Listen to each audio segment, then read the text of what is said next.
Question number 11 है।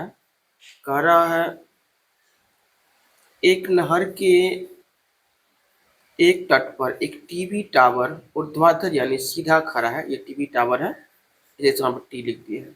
Tower के ठीक सामने दूसरे तट के एक अन्य बिंदु से टावर के शिखर का उन्नयन कोण 60 डिग्री है। ये तट है।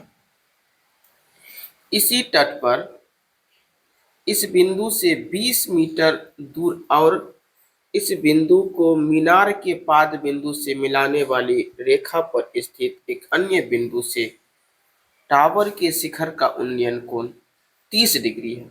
तो तट का एक बिंदु ये हो गया और दूसरा एक अन्य बिंदु जो 20 मीटर दूर है, ये सी हो गया। तो सी पे हो गया 30 डिग्री का कोण और बी पे हो गया 60 डिग्री का कोण, जैसा कि आकृति में है।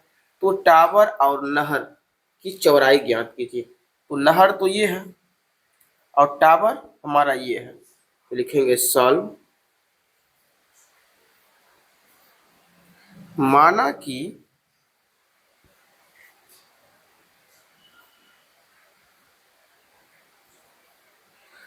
टावर की ऊंचाई पहले मान लेते हैं।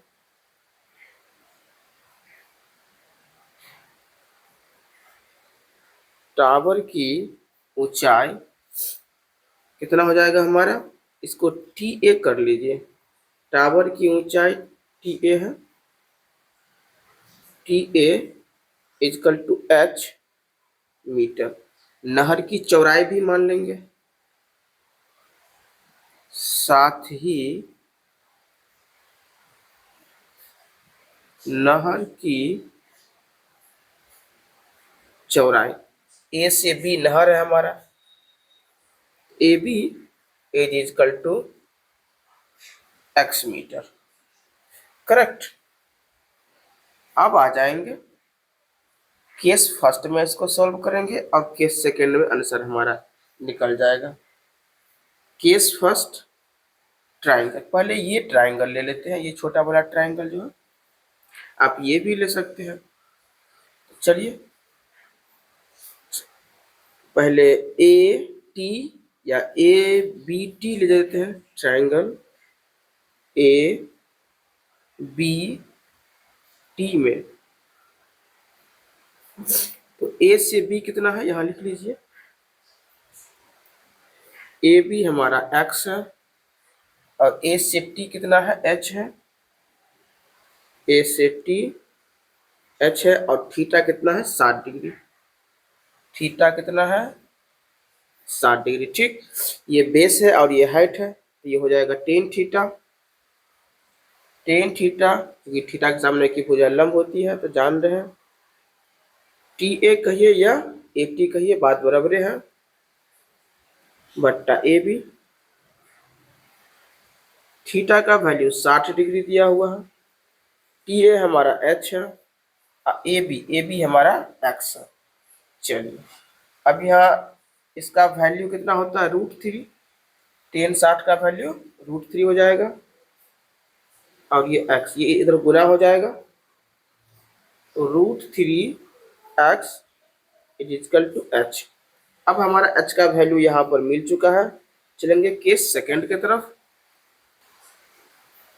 अब जो हमारा ट्राइंगल होगा वो ए से कहाँ आएगा, बी तक तो आ चुका है। अब सी से कहाँ जाएगा, फिर टी तक।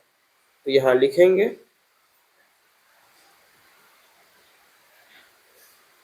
केस सेकंड ट्राइंगल ए, देखिए यहाँ पर अच्छे से देख लीजिए फिगर को। ए से कहाँ जाएंगे, सी, चूंकि थीटा 30 लेना है सी, तो ए सी और सी कहाँ तक गया है, तो टी तक गया है। अब इसका वैल्यू लिख लेंगे।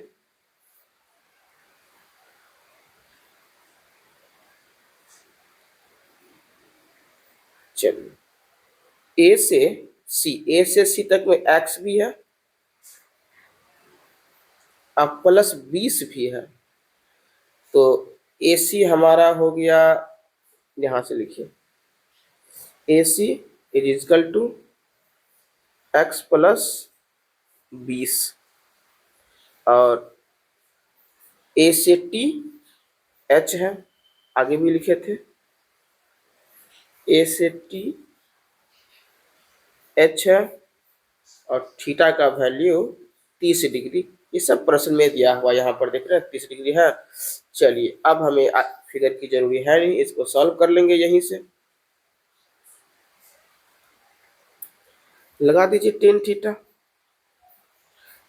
Ten theta is equal to 80 by AC। थीटा का value 30 degree is equal to 80 हमारा h है बाय AC। AC कितना है यहाँ देखिए x प्लस 20, इसका वैल्यू होता है 1/√3 is equal to h by x plus 20। Cross गुना कर लीजिए, ये 1 से गुना हो जाएगा, x plus 20 is equal to √3h। अब देखिए कुछ वैल्यू यहाँ निकाल चुके हैं पहले ही हम।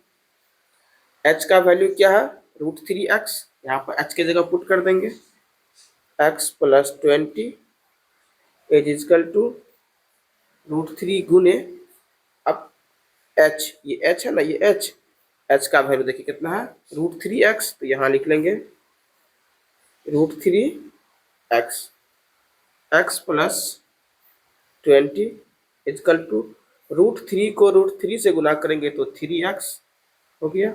अब ये हमारा x प्लस में है तो कहाँ जाएगा, माइनस में जाएगा, या इसी को इस तरफ ले आइए, x माइनस